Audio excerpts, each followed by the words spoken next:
All right, welcome everybody. We are here. This is Conversion Chronicles, the Synergy podcast where marketing and sales converge in every episode. We have a very exciting guest today, Chris Phelan, who is the president and CEO of the Hunterdon Chamber of Commerce. But first, I will introduce your co-hosts. I am Desiree, and we have Prem with me. And we'll start with myself. So I am the owner of a marketing agency. I was born and raised in Vancouver, Canada, made my way across the continent, moving from a neuroscientist into a marketer. Don't ask all the details. And for the last 4 years, I have been running a digital marketing agency out of New Jersey.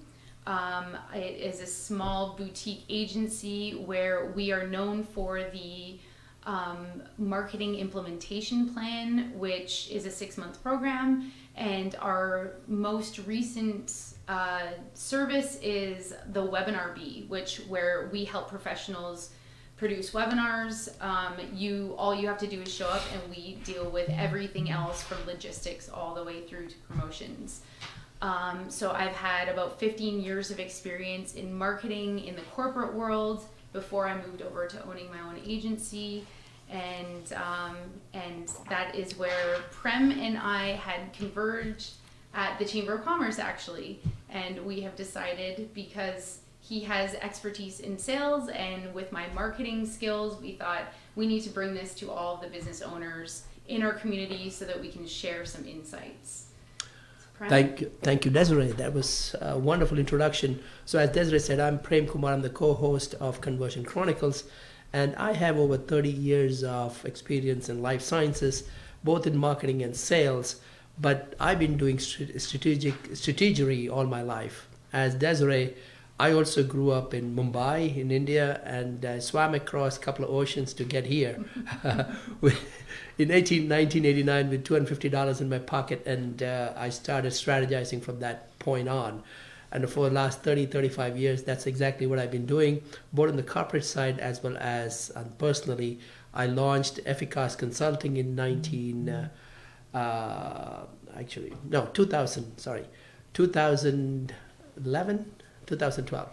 And I've been doing strategic consulting ever since, and here we are. As Desiree said, we are excited to have our first guest today, but before we get to that, let's summarize our first inaugural podcast that we did a couple of weeks back. So Desiree.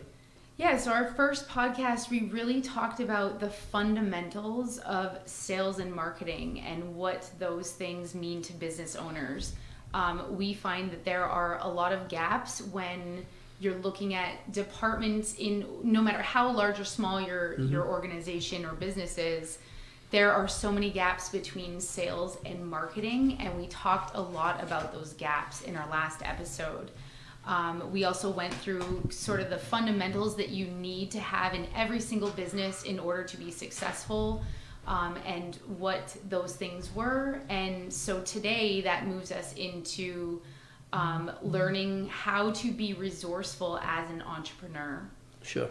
And there is a quote that from Tony Robbins, actually, and we'll really talk about this quote throughout the episode. We'll ask Chris what his thoughts are on it, but the quote is, "It is not the lack of resources, it's your lack of resourcefulness that causes failure." And so we'll talk a lot about what that means in this episode. Absolutely. Thank you, Desiree. So let me introduce our guest today, our very first guest, Mr. Christopher Phelan, as he is affectionately known as Mr. Hunterdon, rightfully so. He is a tireless leader of the Hunterdon Chamber, and he's been doing this for almost 15 years as the president and CEO of Hunterdon Chamber. And more to that, I don't know how he squeezes in. I think he has a knack of expanding the 24 hours, and we'll get into it. I think he has a 36-hour day, and I'm dying to figure out how he does it. But apart from being the president and CEO, and he oversees almost 150 volunteers across the county and of course, multitude of ribbon cutting ceremonies that he's part of. He's the co-chair and co-master of ceremonies for the Hunterdon Holiday Parade, which we just had a couple of weeks back, which was completely, the entirety of Hunterdon County was here on Main Street in Flemington.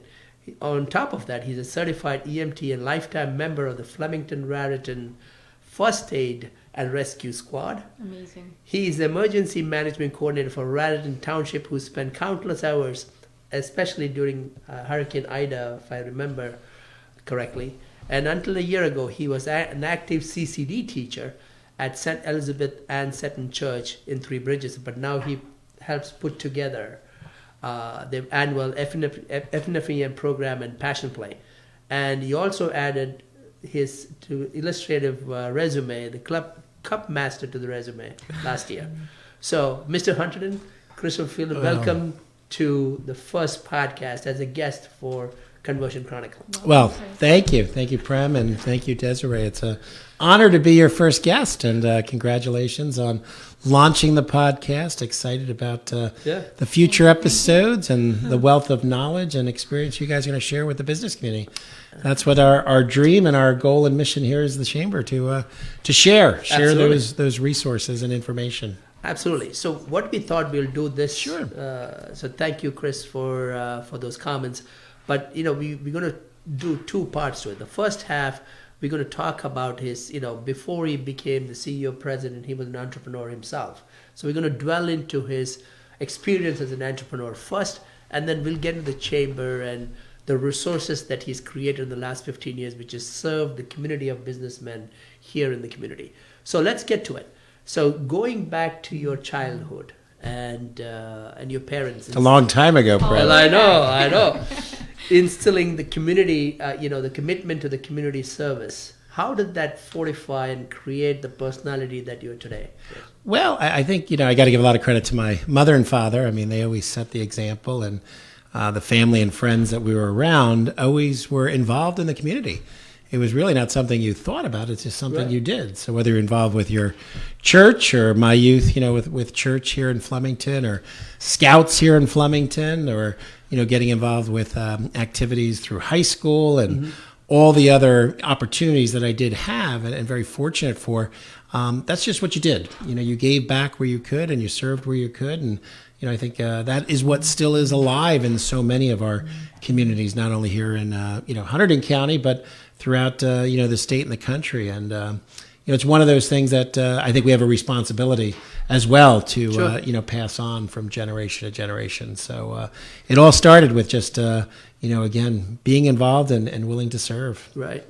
Absolutely. So, okay, after graduating from Hunterdon Central. Yes, Hunterdon Central. Which is right here. Yeah. In 87, and then from Seton Hall in 91, you launched a company right out of college, right? Which was Main Street Trolley Company. Sure. So tell us about, where did you get the idea? How did that even come to your head?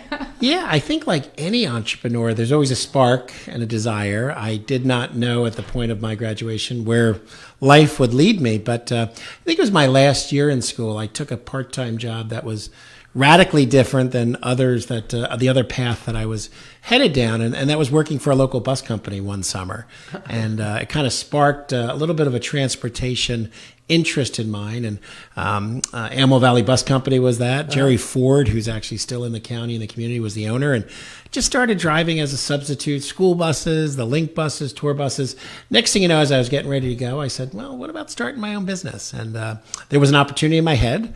I really didn't have any idea, I think, like a lot of entrepreneurs, about the scope of the investment and the time and the energy. So much of it was just caught up in that dream and that vision. Had the opportunity to find a silent partner coming out of school. Really didn't have the resources, and we went to one of our local banks, that was here, Flemington National Bank. In fact, the president at the time is still retired in the community.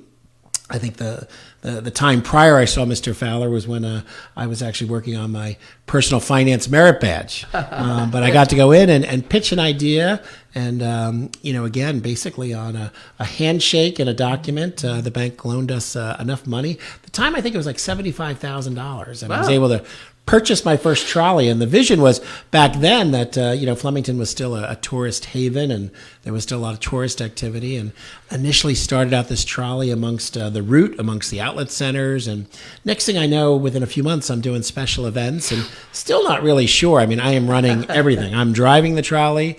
I am running the phones. I'm running the office. I'm trying to, figure this out as I go. And one thing led to the next, and that was an opportunity from a family friend to do a wedding. And like many entrepreneurs, this one path kind of led down another path, and all of a sudden, the business pivoted. And the business pivoted into the wedding specialty market, and that's what kind of grew from there. But I got to tell you, from the very beginning, for me, it was surrounding myself with the right people. I remember one of my scout leaders. He was a long time business entrepreneur here in the county, probably over 45 years, Greg Proctor, who only passed away a few years ago. Craig said, "Listen, Chris, I want you to come to this chamber meeting." And I had no idea what a chamber was or a chamber meeting. How old are you when you graduate college? 22, 21? Yeah. So off I'm to this chamber meeting with Mr. Proctor, and I got very active right away with the Hunterdon County Chamber of Commerce, and it was kind of a great entree to meet people that were like-minded, to meet people that could share, similar stories and get connected, and also serve. I got involved with the tourism committee. A lot of incredible people I had the opportunity to meet and get connected to very quickly, and that created a support system and a mechanism for somebody like myself who was really doing this by literally the seat of my pants in terms of trying to make the business work and move forward. So I got to tip off. It's kind of interesting. We can come full circle on the chamber, but getting involved with the chamber was something that definitely led to my own ability to run a business at such a young age. So, question for you: Sure. When did it become profitable for you? It probably took about at least 3 years, and as we expanded out, and the bus industry, like many industries, is just very high capital in terms of intensity. Sure. Very intense in terms of capital. I mean, today, if you were to go out and buy a trolley, you're probably looking at about $750,000 to $1 million. So back then, when we bought our second trolley, which was new, it was about $125,000. I'm like, oh my gosh! Like, it didn't even register that was a lot of money. That led to another trolley, and our weddings really is what took off, in terms of that. By time, the business got positioned and we had an opportunity to sell the business, the trolley wedding business was doing about 250, weddings a year. Wow. When you think about that, we were squeezing those in on a Friday, on a Saturday, a holiday weekend. I could do a Sunday wedding. Sunday weddings were starting to come into play. But the trolley acted as a limousine, just a lot bigger. Sure. So we did a whole package and had fun on the trolley, picked up the bridal party, brought them to the church, and off to pictures and off to the reception. And then we started doing a lot of different special events, in terms of providing a shuttle service for various grand openings and parties and even town festivals and such. So, but I'm going to say it was like year 3 or 4. It really took a little while. It took a lot of. It really wasn't until about 9 months in that I hired my first employee. Okay. On a part-time basis. That's not very long. 9 months is pretty quick. It felt pretty long. I 9 bet. months, and it wasn't a full-time person. It was definitely part-time to help out with some of the administrative work in the office, but it was definitely a slow road, and just had an opportunity then. We probably hit about year 5, and there was an opportunity to sell the business, the ongoing concern, to an entity out of Philadelphia that was looking to expand out here. Most of my work was not in Hunterdon County. Hunterdon, even then, was a small county, relatively speaking, and we did a lion's share of our work over in Bucks County and Morris County and Middlesex and Somerset County. So, it was one of those things. It was a lot of learning, but I give a lot of credit back to Craig Proctor and getting me involved with the chamber. And I don't know, within about 2 or 3 years, I don't know the exact year, and I'm not one to, you went through, I don't talk about my resume or accomplishments, but an award that I did receive from this chamber was Entrepreneur of the Year. Right. And that was done, I guess, about 3 or 4 years into the business. And that was kind of when it hit me that, again, I guess I really do have a business. Yeah. Because for me, it was like passion, play, hard just work. Fun, right? A roller coaster of emotions as you go through it. But, all good stuff. So Yeah. from a marketing perspective, I have Sure. to ask, how did you market yourself? How did you tap into the wedding industry, and what did you do to get business? Interesting. Obviously social media didn't exist back then. No, right? It's one of those I'm very things. curious. Yeah, we actually. I remember going and saying, "Okay, now I'm going to purchase a phone, a mobile phone," but they were the old bag phones to you get in sure? one of the trolleys, Sure. and that was like, well, we can't spend that much money and get it, but it was like a necessity that I could work from the vehicle and book Yeah. and stuff. Really, what took off on the marketing side, which I think is still true today for businesses and organizations, word of mouth was probably paramount. In terms of that, every time we did a wedding or event or a program, somebody else got to see the vehicle. My mantra was completely about customer service and really ensuring there wasn't a trolley that went out that I look at the windows here and I kind of cringe a little bit. You could actually look through a trolley window and not even realize that there was a window there. So the trolleys were so detailed, Yeah. so pristine, from whatever we decorated it to however we presented. Even our drivers, myself, we wore a uniform, so it was top-notch service. So that word of mouth was real critical. It was definitely part of it. Ended up going at the time, wedding shows, bridal shows were a big, Yes. to do. I don't think they're as big as they were probably. So we attended quite a few bridal shows, depending on the season. If we were doing the fall shows for the spring weddings, many times weddings are booked, 8 months, 9 months out. Yeah. Had an interesting arrangement. Got invited to be a part of Ann Bailey's Bridal Shop, which was a regional bridal shop over in Doylestown, PA, and she had a whole wedding room where she would have invited partners to set up a display. awesome. And that was kind of a great way. opportunity. Yeah, we did as well. Didn't do a lot of print advertising or unless we were doing a special event that we were running. For instance, one year we did a special event and folks could ride the trolleys in. I took, I think, 4 trolleys into the Macy's Day Parade on Thanksgiving morning. Realized very quickly that you maybe don't want to be on a trolley for an hour and 15 minutes. It's not like a tour bus. But we had fun nonetheless and the like. But a lot of it was word of mouth. And Sure. I think, your reputation is critical that is for true. any business, any nonprofit, any entrepreneur. Right. So let's get into the good, bad, and the ugly. If you were to recap your entrepreneurial experience, Sure.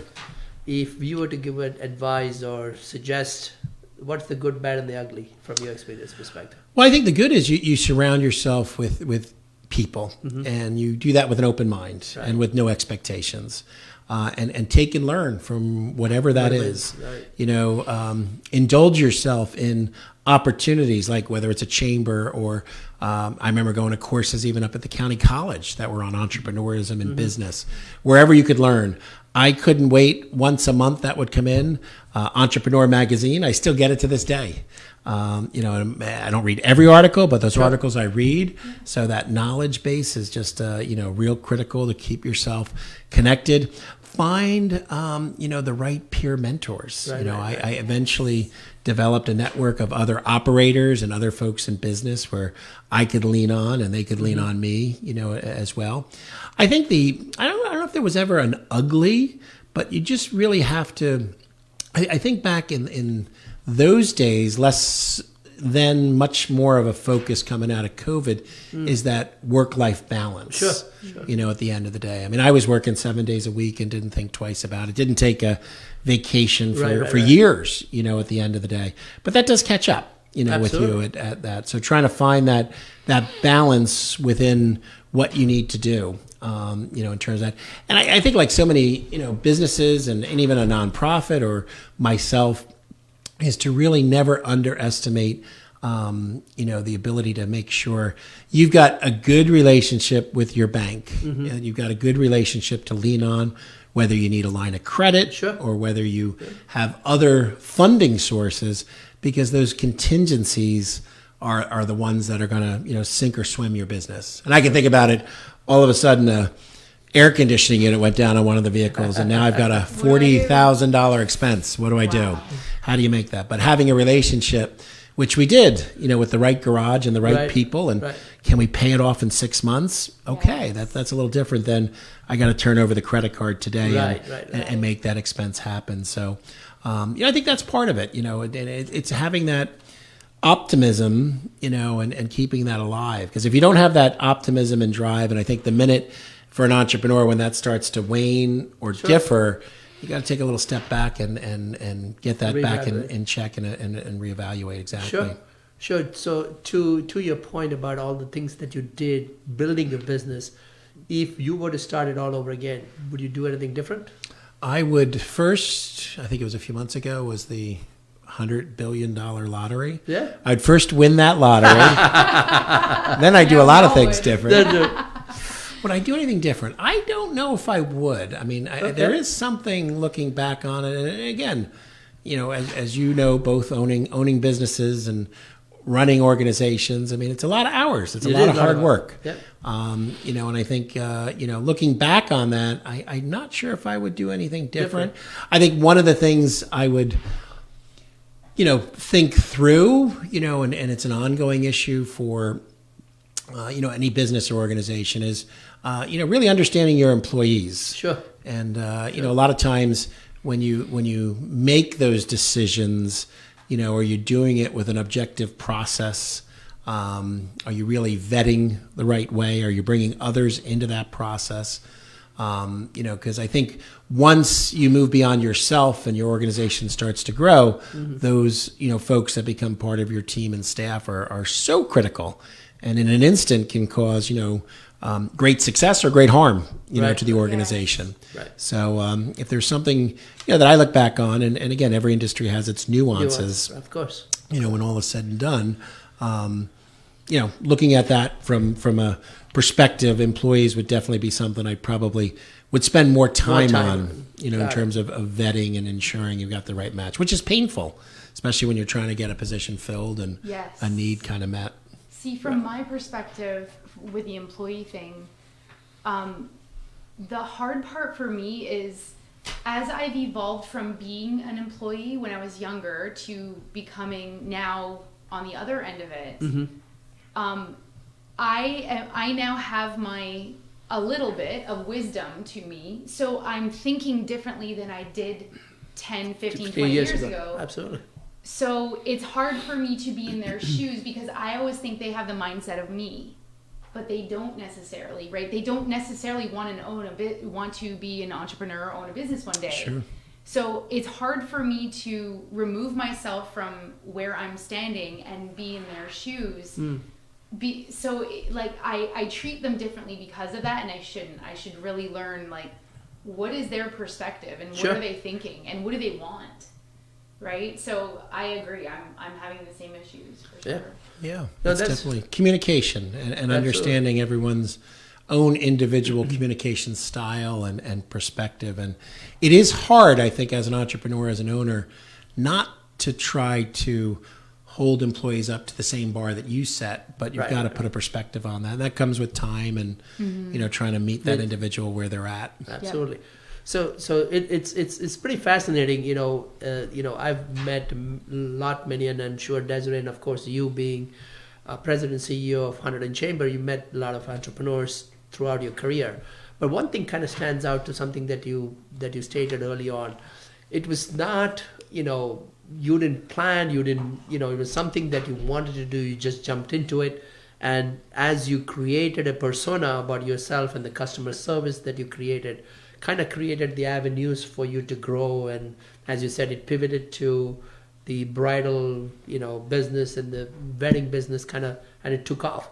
So the message to young entrepreneurs who are trying to get into business is that there is no quote unquote appropriate time for doing it. It is something that you like to do. You just jump into it and then everything kind of comes together. You don't wait for a perfect moment to come in because there never is one. Right, I did the same thing, and I'm sure Desiree did the same thing.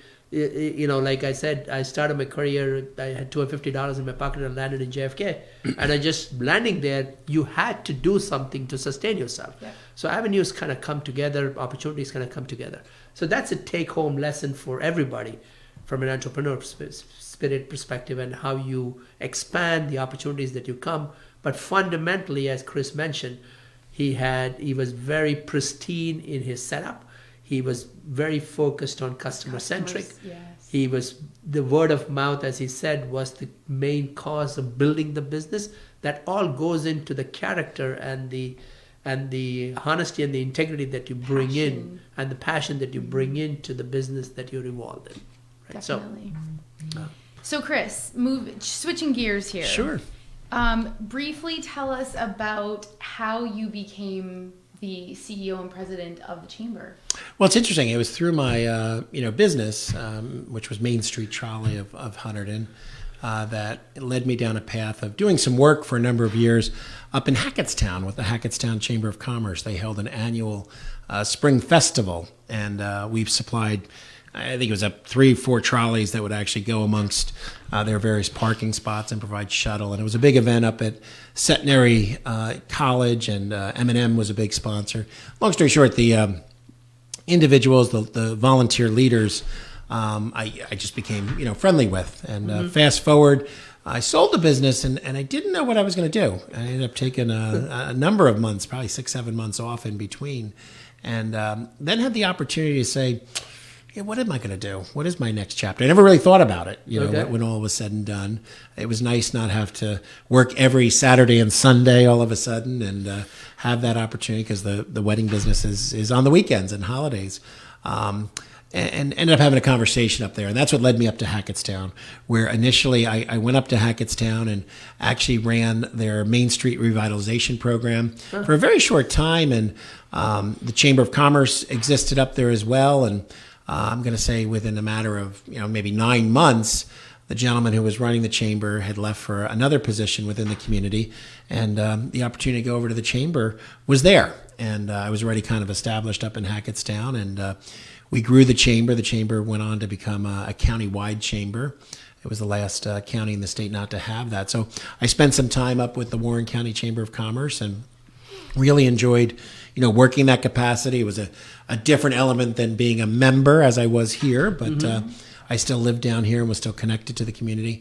Shortly thereafter, I'm going to say, I think it was around 2003, I had an opportunity that I wasn't looking for, and went down and had lunch with some folks at the Middlesex County Chamber, and which was a much bigger county of almost 1 million folks. And next thing I know, I'm leaving Warren County and I'm down in Middlesex County, and great experience. I was there a little over 5 years, and had the opportunity to meet some incredible people. We had a big team.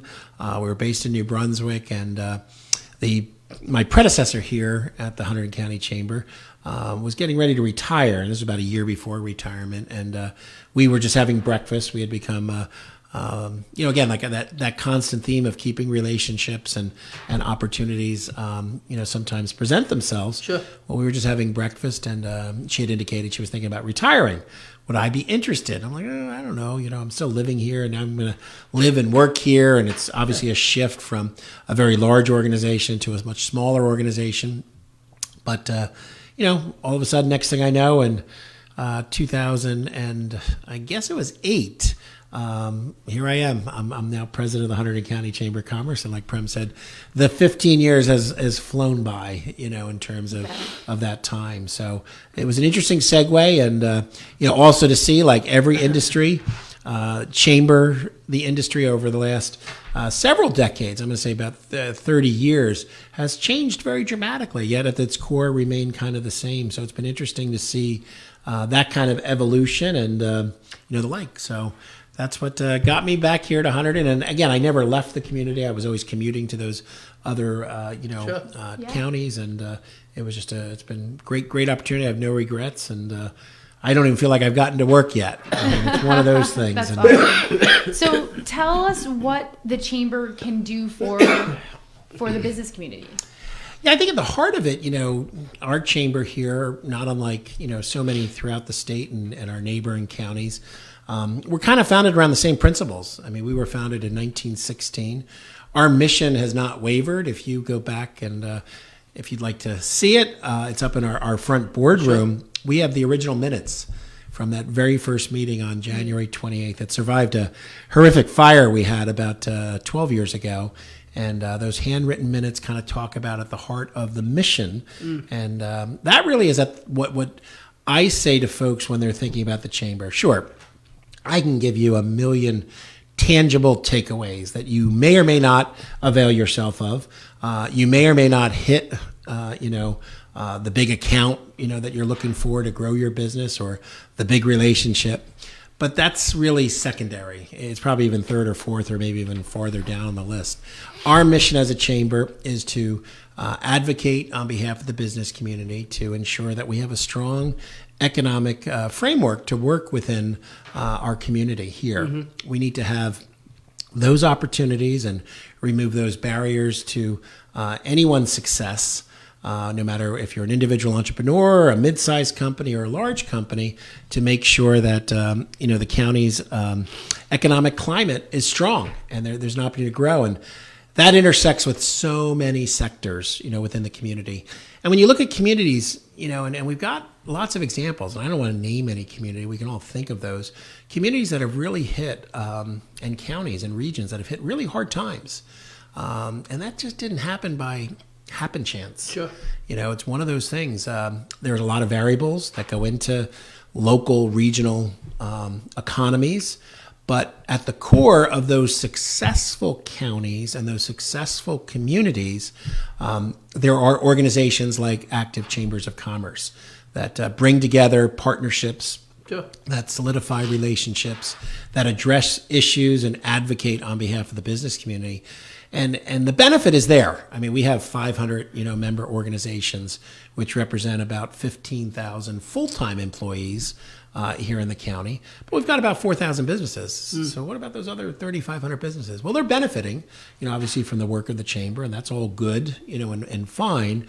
But, when you take it down to its core mission, the chamber is there to have, again, a core group of businesses that are committed to ensure that our communities succeed. And how we do that, obviously plays out in a lot of resources. So that's kind of a long, big, lofty, visionary kind of approach. But it is when you start to analyze what we do, our program of work, and you look at the programs and you look at the initiatives, they're very meaningful, very intentional in terms of the ways that they lay out. All with new challenges. I mean, challenges like any business, and the chamber is not immune to the changing workforce and the changing cultural issues and societal issues that we're all facing today. Right. No, thank you for that brief on what the chamber does. Now, I know we are situated in Hunterdon County, and as we initially said, this is Mr. Hunterdon, rightfully so. What would your message be to people across United States or even globally, that from a chamber perspective, how should they benefit, or how can they benefit from or approaching their local chambers, and what would your message be? My message would be, and it sounds somewhat, maybe some would hear it self-serving, we have to get back involved in our communities. No matter what that is. We need to get involved, whether it's the chamber, whether it's our nonprofit communities here that provide so many social nets for people that are struggling or have challenges, no matter what that cause could be. I mean, we have probably over 50 nonprofits that are involved with the Chamber of Commerce. We need to get back involved, on the local level when it comes to, our government. And serving, whether you're an elected official, whether you're just part of the process of showing up and attending meetings, whether you're serving on a local environmental commission or a local planning board, or, you can go through the list of opportunities just on a governmental level. We need to get involved with our educational school systems. I mean, we see, I think today, a lack of communication and more so a lack of listening.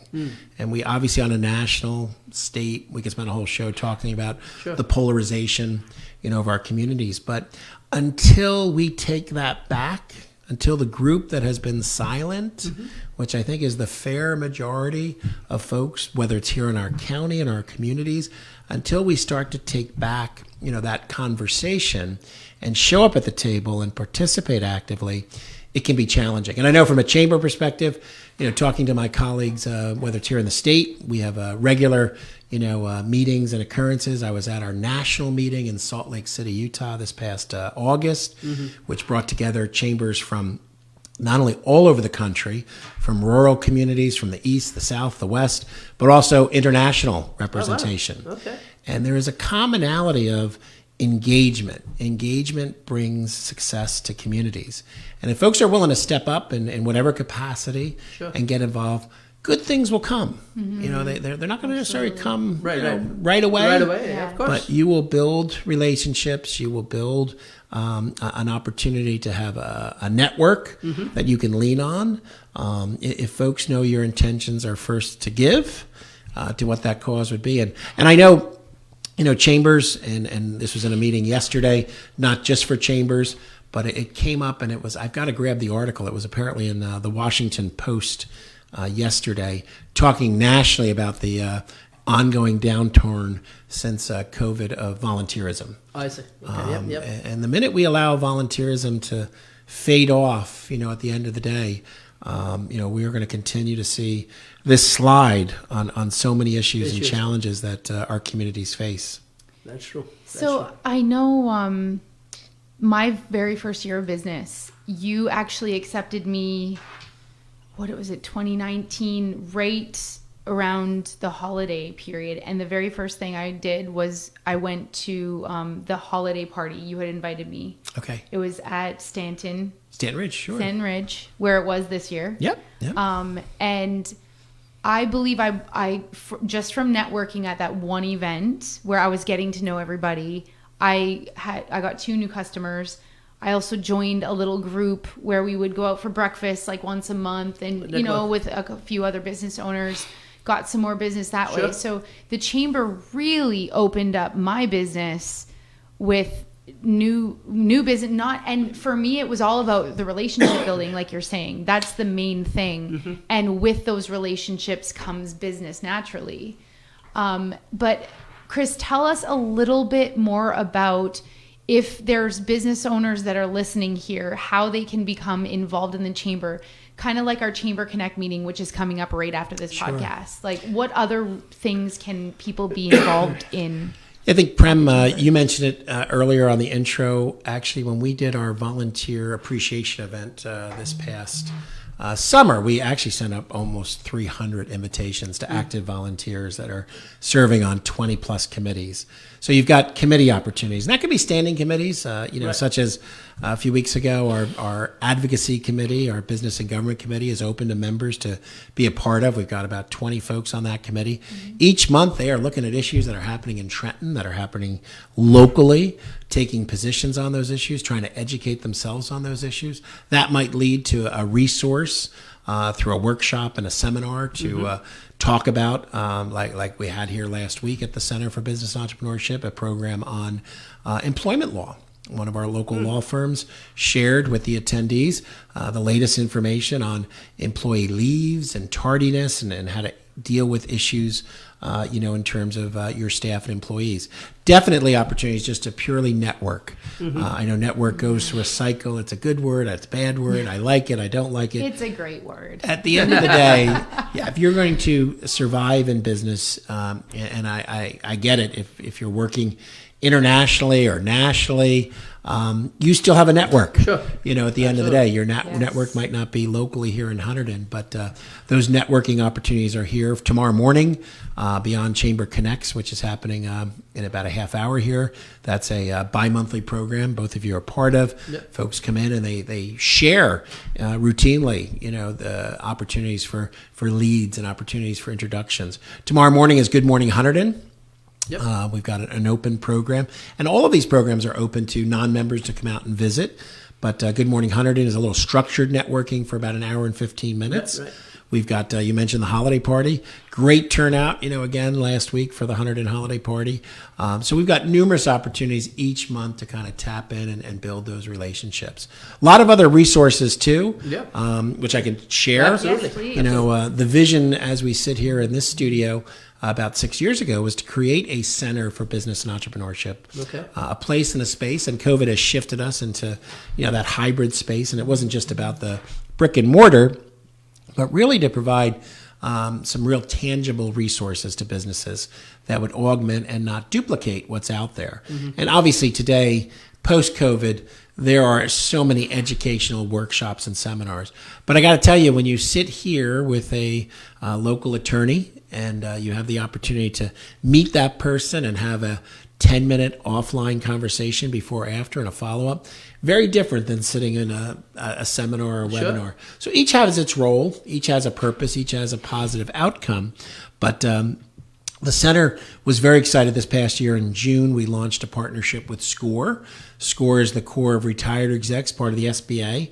They are now meeting, regularly here. This is open to any members for a series of confidential, one-on-one opportunities to explore. Maybe it's your business plan. Maybe it's your financing plan. Maybe you're thinking about launching a new product. Maybe you're looking to sell your business.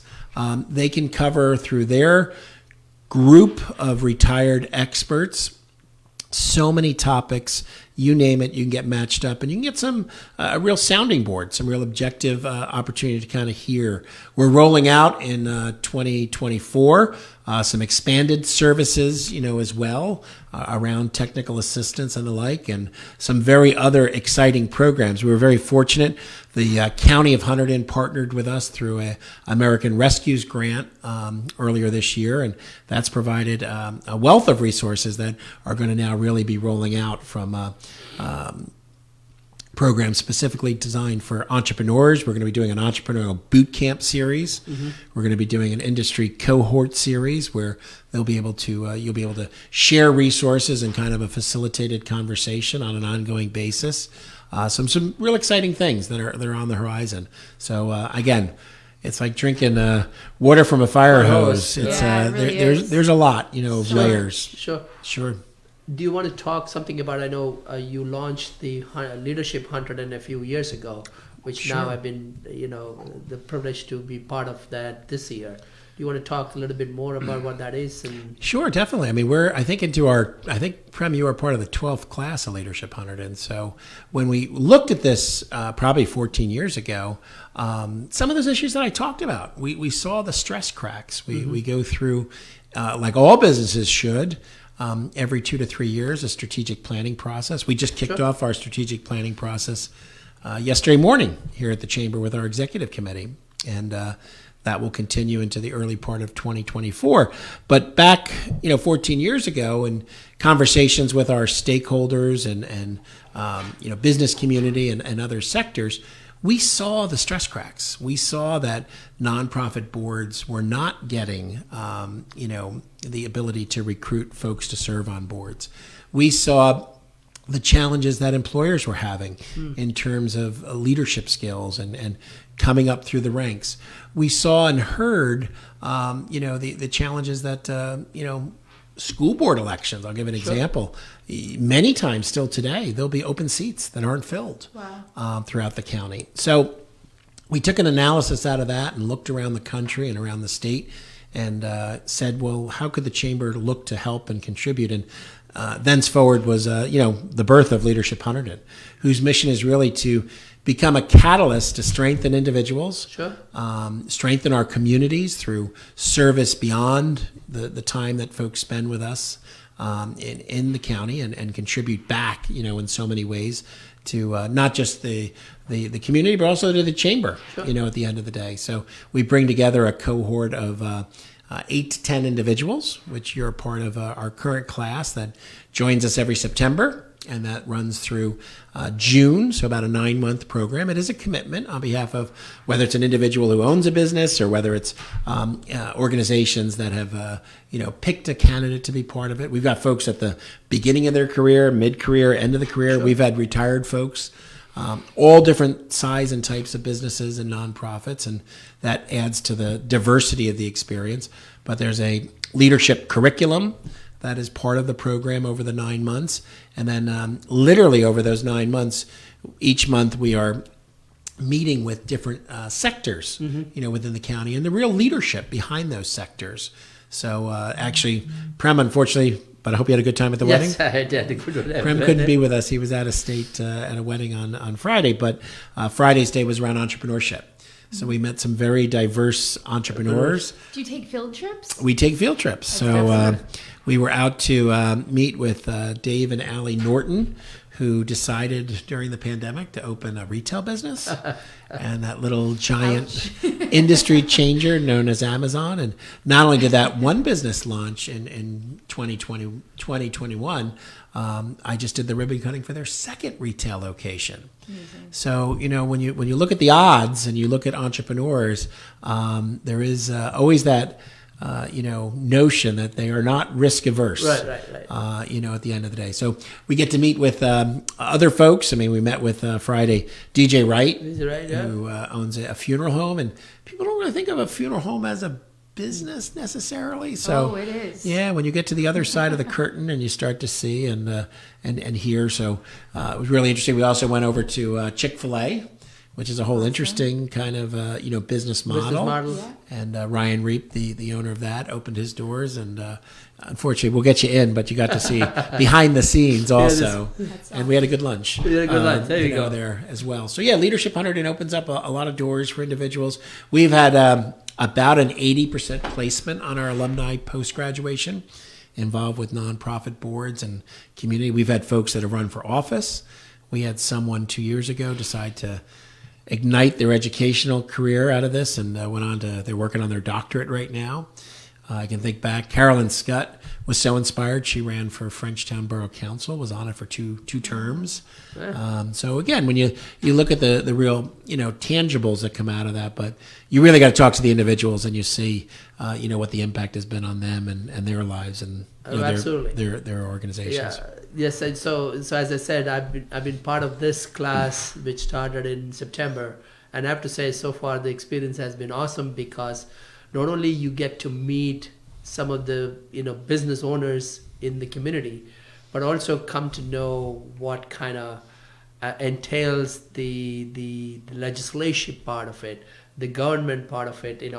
It's a very eye-opening kind of an experience because you kind of come to know, and as Chris said, it kind of meets the mission of the chamber of giving back and understanding the community.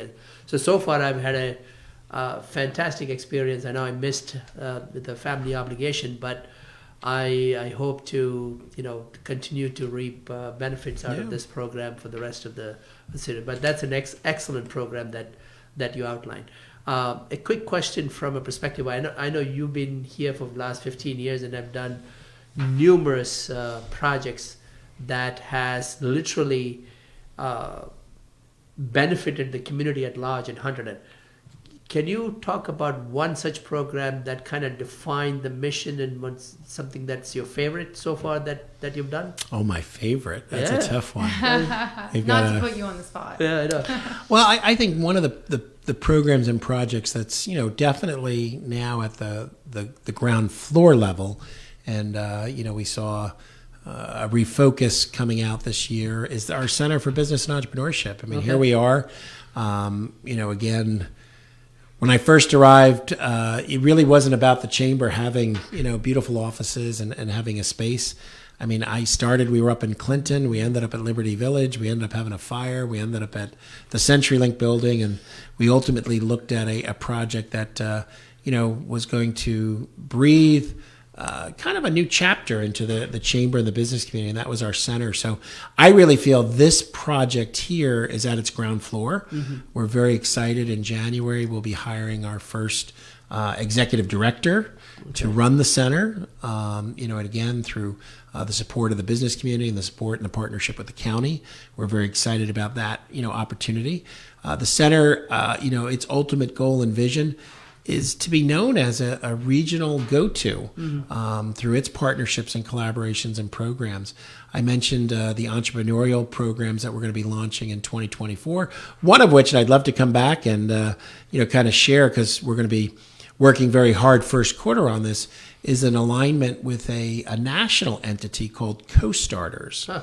And Co-Starters is a initiative, a program underway for the last 20, 25 years around the country. We'll be the first in New Jersey and the first in the immediate region. The next closest community has been the Pittsburgh community, but they are working their way up the Northeast. And Co-Starters is going to help us develop a strategy which actually comes out of last year's leadership class. Each class puts together a white paper addressing issues here in the county and the community.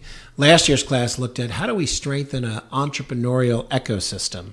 And what does that mean? Well, you think environment, you want clean air, you want clean water, you want, we have so many mechanisms in place now to preserve our environment. Well, in order for entrepreneurs to succeed, because we know at this point in the life and history of Hunterdon and New Jersey, so many of the large corporations and mid-sized companies have shifted. And we've lost, unfortunately, many here in Jersey and many in Hunterdon. But we know, and that stands true, 80% of our market share is around entrepreneurism. So how can we look to build a climate and an ecosystem that supports entrepreneurs? So this, I don't want to give too much of it away, but Co-Starters is going to be a very exciting launch in 2024. Beyond that, we're very excited. One of our additional classes also worked on a white paper to look at programs for youth. And we will be looking to 2024 and 25 to launch youth entrepreneurship-driven programs. Oh, nice. When you think about, as a young person, I can't really think about a class that I had in grammar school. Sure. I can't really even think of when your parent maybe came to work and they talked about careers.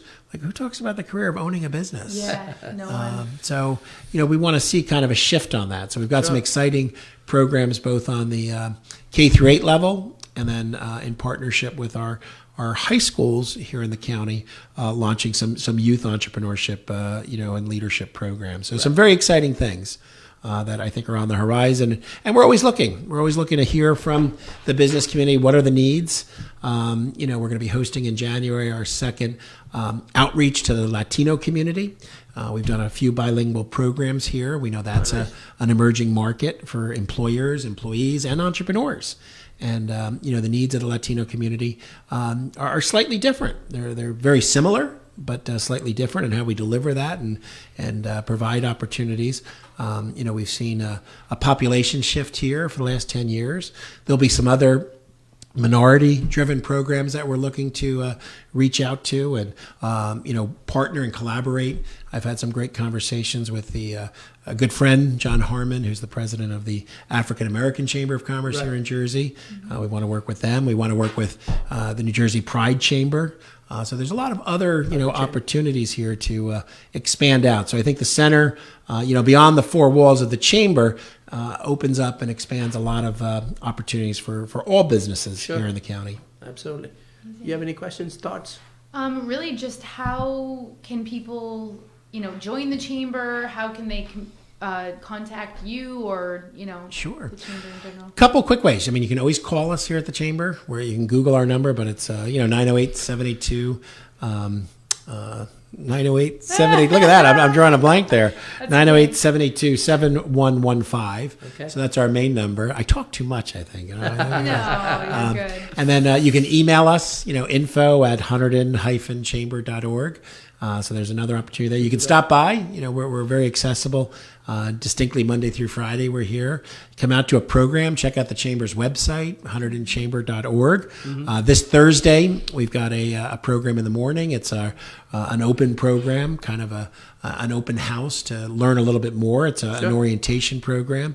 So lots of opportunities. Yeah, we're wide open. And if the Chamber's not the right fit, I often share that with a business. This may not be the right fit. Just come out as a non-member. You don't have to be a part of the chamber. You can always come out as a non-member. You may pay a little more depending on the program or service.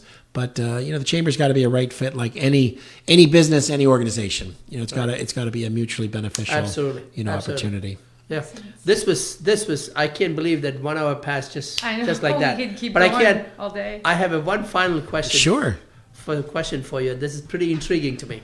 And, all the accolades that we talked about when we started the program about his day-to-day activities and the responsibilities, role and responsibility. He's also a husband and a father and a family man, right? Married to Antoinette, and you have 2 kids. Yeah, Natalie and Cameron. Natalie Natalie's and Cameron. Sure. How do you create the 36-hour day? Yeah, how do you do it? You got to have a strong sense of communication. I credit my wife. You know, she does so much to keep us together.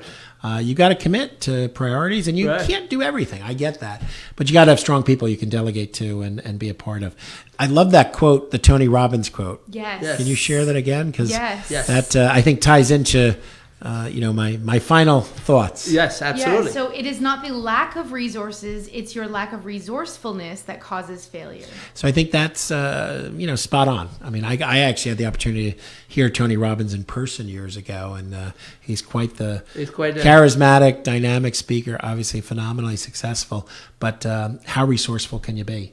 And I think, as an entrepreneur, especially as a leader and taking on responsibilities, that resourcefulness has to be there, and that efficiency. And again, getting the right people in the right seats, is distinctly. And then do everything in your power to hold on to them, praise them, thank Yes, them, and absolutely. give them credit, and make sure they know this much more than you. Right, It really makes a difference. I feel like there's always a reason why you shouldn't do something. Right? Sure. There's always a reason not to. So eliminate that Yep. negativity. Absolutely. Definitely. And Absolutely. bring optimism with you everywhere you go. Absolutely. This has been pretty fascinating, Chris. Well, thank Thank you. you, Chris. Thank As you to both of rightfully you. said, Mr. Hunterdon, it's been an absolute pleasure to have Thank you. absolutely. as our first host. So, guys, and gals, we had a very fascinating talk about entrepreneurship, as rightfully said.